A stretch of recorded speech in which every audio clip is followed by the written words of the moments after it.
салому дуруд ба шумо бинандагони якояки ин навор ин видео. Мутаассифона аз дирӯзбозе мо шумо як хабари нохуш шунидем ки аз Ӯзбекистон об хато кардаасту як дамба ва баъд аз хароб шудани он обанбор об ҳаракат кард ба тарафи манотиқи марзии Қазоқистон. Имрӯз мутаассифона мо шумо шоҳидон ҳастем ки аллакай об ба Қазоқистон ворид шуд, аз ҷумла ба зодгоҳи ман ки деҳаи Фирдавсӣ тоҷиктаборони ноҳияи Мақтарал ҳаст. Аллакай видеоро ба ман фиристоданд ва видеозвонок доштем. Об мутаассифона расид, ворид шуд. Хабари нохуш аз ҳамаи шумо бинандагони ин видео хоҳиш мекунам, аз тоҷикони аз ҷумла Мақтарал ки дуртар аз ин ҷое ки яъне таҳдид мекунад, зери об мемонад, дуртар ҳастед, дар ҷои баландӣ ҳастед, хоҳиш мекунам аз шумо ҳамчун бародар дасту дили худро кушоед, боз кунед, ба тарафи ба оғӯш гиред ин мардуми тоҷиконе ки аллакай ба хотири обхезӣ ин хонау дари худро партофта, чизе бо худ ногирифта ба тарафи ҷои манотиқи шумо дар соли ҳаракат ҳастанд. Ва аз тоҷикони ноҳияи Мақтарал аз ҷумла аз яъне Иличов, Ҷетисай ва ин давровар гӯшаи канор тоҷикнишиноне ки ҳастанд аз ин яъне хатар дуртар ҳастем, хоҳиш мекунам бародарона дар алоқа буроен ба ҳамдигар. Тоҷикое ки имрӯз ҳоло гоҳ пиёда, гоҳ савора, гоҳе ба трактор, тилишкаи ҳамсоя, ба мошинҳо, ҳама мутаассифона ин видеоро ҳол дар охир ман мегузорам бинед. Мутаассифона аз дирӯз шаб ман дар алоқа будам, шаб касе хоб нарафт. Ман тоҷикони он минтақа яъне Фирдавсзамин ҳама аллакай ҳаракат карданд. бародарони мову шумо низ маҳалли қазоқмаҳолон низ аз он ҷо фарор карданд ба ҷои амнтар. ва аз ҳамин ҷиҳат аз шумо ҳамаи мардуми яъне Мақтарал хоҳиш мекунам, аз ҷумла аз шумо тоҷиктабороне ки дар он ҷо ҳастед, бигзор вай ҳар миллате ки набошад бародари мову шумо хонау дараш зери об монда истодааст, онро яъне аз бародарони мо миллати қазоқ бошад ё ӯзбек бошад ё урус бошад, агар имкон дошта бошад ҳатман онҳоро бо ҷову имконоти ҳаддиаққала таъмин кунед. ҳатман ин моҳи рамазон аст, савобро мегиред. ва худо шоҳид аст ки ман хеле нороҳат шудам аз дидани ин навор ва аз дидани масалан видеое ки аллакай ин минтақаҳои тоҷикнишин зери об монда истодаанд. ва мутмаинам шумо ҳам дар охир наворро бинед, дарк мекунед чӣ қадар ин ҳодиса яъне оқибати нохушоянде хоҳад дошт. ва хоҳиш мекунам аз дигар тоҷиконе ки аз гӯшаву канор каме дуртар ноҳияи Мақтарал сарягаҷ зиндагӣ мекунед, шумо низ дасти кӯмак дароз кунед ба тоҷикони ноҳияи Мақтарал ва аз ҷумла ба ин Фирдавсзамин яъне деҳаи Фирдавсӣ ноҳияи Мақтарал ки аллакай об ворид шуд, мардум аз он ҷо фарор карданд. ва хушбахтона мо талафоти инсонӣ надорем, вале мутаассифона ҳамаи заминҳои корам зери обу лои гел мемонад ва ҳатто шояд ҳайвонҳои инҳо масалан чун ҳама рафтан ҳайвонҳоро касе бо худ наметавонад барад. ҳатто ба ман баъзеҳо занг занд чӣ кор кунем, гуфтам аз респон ҳаддиаққал онҳоро масалан озод кунед, бигзор ҳайвон ба ҳар масире ки мехоҳад равад ҳаддиаққал. ва оқибати нохушоянде дорад. аз шумо тоҷикони сараягач хоҳиш мекунам бародарона эҳтиромона шумо низ дасти кӯмак, наздиктар ҳастед нисбат ба мо ки дар Алмато ҳастем, дасти кӯмак дароз кунед ва ин тоҷикон ва ин бародарони масалан ӯзбек, қазоқ, ҳар миллате аз карес дирӯз рӯзи ҳамбастагӣ бо дини единист народу Казақстон бирлигӣ кунем. биёед мо шумо ҳамбаста бошем, яъне ҳамдигарфаҳм бошем, муттаҳид бошем дар ин шабу рӯз, дасти кӯмак ба ҳамдигар дароз кунем.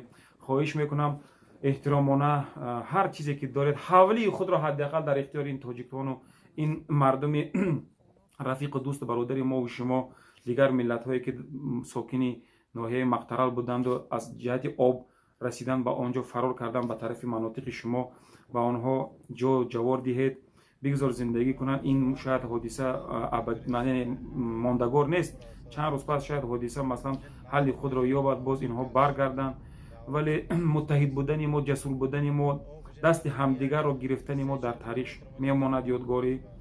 ва дигар тоҷиконе ки дар гӯшаҳои канори Қазоқистон зиндагӣ мекунанд, аз шумо низ хоҳиш мекунам бетараф набошед, чун бо таваҷҷӯҳ ба он яъне видеое ки ман дидам ва видеозвонокое ки ман доштам, манотиқи замин ин тоҷикзабонони он минтақа ва бародарони мову шумо ӯзбек, қазоқ, урус, немис, карец, ҳар касе ки дар он ҷо зиндагӣ мекунад фақат аз пуштаи замин, аз пуштаи замини корам ризқи рӯзӣ ба даст меоварданд, деҳқонӣ. вале мутаассифона ин заминҳо ҳамааш зери баъд аз кишту кор ҳатто зери обулой мемонанд. ва дар оянда мо шумо ҳама муттаҳид бошем, биед در علاقه بروید، تماس بگیرید، زنگ زنید، در سیریاس باشید. چه خیلی که نباشد ما باید یک راه حل رو یابیم و دست کمک خود رو دراز کنیم به این برادران ما و شما در ناحیه مقطرال. حالا در ادامه ویدیو رو بینید. همین خیلی که در این نوار ویدیویی میبینید این ازبکستان است. روزی اولی که بعد از بارش زیادی باران و این سربند سردابه نتونست مقاومت کند و منجر بعد از اینکه مثلا سیل جاری شد حرکت کرد به طرف قزاقستان. در این ویدیو نیز میبینید علاقه ناحیه مقطرال است. خلق رو دعوت کرده ایستادن و MCS و خدمات لازمه هم مردم رو آگاه کردن و این ویدیو رو در مسیر وقتی که حرکت کرده ایستاده است یک نفر به نوار گرفته است که مردم چه خیل دارن از طرف ناحیه مقطرال به دیگر طرفی که به خطر است کوچ میبندن، حرکت میکنن. گاو و مال و گوسفند هر چی که داشتن در خانه ها گذاشتن ولی خودشون جان به سلامت برده و حرکت کرده ایستادن به طرف جایهای امن. همین خیلی که میبینید در حقیقت یعنی من فکر میکنم که بعد از اینکه یعنی پیامدهای سیل رو اگر کمک فکر کنیم ما یعنی به این نتیجه میرسیم که در حقیقت نتیجه خیلی بدی خواهد داشت، چون البته باز دولت دستگیری میکند. علاقه پرزیدنت جمهوری قزاقستان دستور داد برای دستگیری کردن. دولت در این زمین حتما دستگیری های لازم رو چوراندیشی کرده ایستاده است و به این مردم حتما کمک خواهد رسید انشالله. ولی در مرحله اول برای اینکه ما و شما اینها رو دستگیری کنیم و به جای خواب و به چای گرم و نان گرم اینها رو همچون برادر در برشان باشیم کمک کنیم، به کمک اولیه ما و شما تاجیکان نیاز دارند و امیدوارم که همیشه شما در این مسیر مثل همیشه متحد و در کنار هم خواهید بود. و در این ویدیو هم خیلی مشاهده میکنید شب است وقتی که ملیسه ها وین آدم ها اومدن با وین ماشین و MCS و مردم رو کوچه به کوچه با میکروفون گفتن که وقتی آن رسیده است هشدار میدهیم که ترک کنید منزل هاتون رو. البته این راه به طرف هم تاجیک محله میبرد، دهه فردوسی. همه مردم تاجیک محله علاقه وقتی که این نوار رو میگیرن تقریبا 90% آن ترک این دیار کرده بود. و البته خوشبختانه هم خیلی گفتم تلفات جانی نداریم ولی متاسفانه یعنی خسارات خیلی سنگین را خواهیم داشت. این هم خیلی که میبینید مردم سرگردان، هر که ماشین دارد با ماشین خود و آنهایی که ماشین ندارن. حالا در ویدیو حتما مشاهده خواهید کرد که اتوبوس، حکومت اتوبوس تشکیل کرده است و اتوبوس ها رو آورده در اینجا مانده است و مردم رو دعوت کردن که بیاید کسی که ترانسپورت ندارد در اتوبوس های ما سوار شدین. MCS این هم خیلی که میبینید اتوبوس ها رو فرستاد و حکومت در حقیقت دستگیری کرد و حالا هم دستگیری کرده ایستاده است. مردم رو علاقه یعنی نجات دادن، خدا را شکر. این باعث افتخار است که تلفات جانی فعلا در قزاقستان نیست، در حالی که ما میدونیم در ازبکستان تلفات جانی هست و خوشبختانه در قزاقستان فعلا تلفات جانی نیست. اگرچه تلفات مالی هست ولی تلفات جانی نیست. این هم MCS و ماشین های وینی که اومدن به مردم کمک رسانن. من برادر یه آب اطراف ازبکستان سایم نصرت شده چه خیلی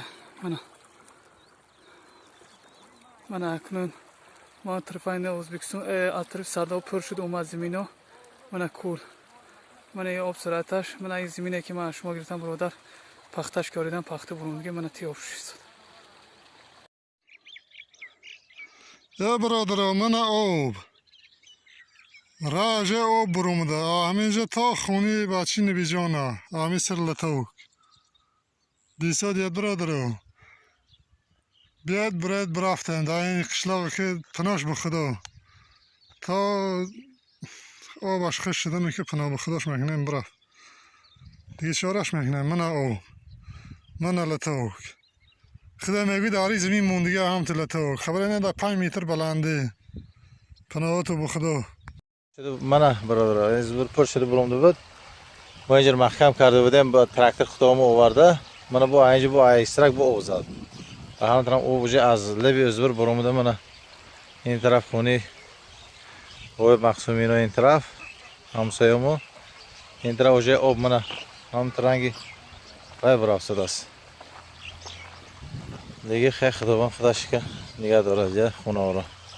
Ана об уже омада уже тарафи вай уже зада барафтадааст. Тарафи хунаҳо барафтадааст қадри кӯчаохтӣ. Мене ки субҳ аст متاسفانه دیدن این نوار خیلی من رو باز بیشتر و بیشتر ناراحت میکنه. چون این خیابان این کوچه هست که من کودکی قدم زدم. از همین جایی که آب علاقه زد آمد بیرون و وارد حولی و زمین های مردم شده ایستاده است. 50 متر اونورتر منزلی قبلگاه من است که من اونجا بزرگ شدم. من آب از اتنا روزایی که نمیتونم من خونا من خونا پیش پشتاشو پری آب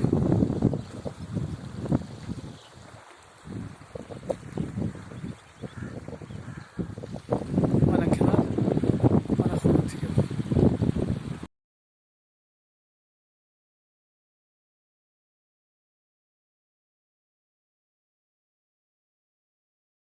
همین خیلی که حاضر مشاهده کردید این ویدیو رو از هر یکی شما خواهش میکنم، از جمله از شما تاجیک تبارانی که در اون دور منطقه زندگی میکنید و از مناطق خطرناک بالاتر در محلهای بلندتر زندگی میکنید، حتما کمک کنید به برادران قزاق، اوزبک، نیمیس، سکریت، هر کسی که نباشد از جمله به یعنی تاجیک تباران اونجا نیست کمک کنید و مثلا یعنی مکان دهید برای حداقل موقتا زندگی کردن. انشالله که ما متحد باشیم حتما به نتیجه خوب میرسیم. خداوند یار مددگار شما باشد. ما دعاگو هستیم، حتما باز در فکر شما هم خواهیم بود.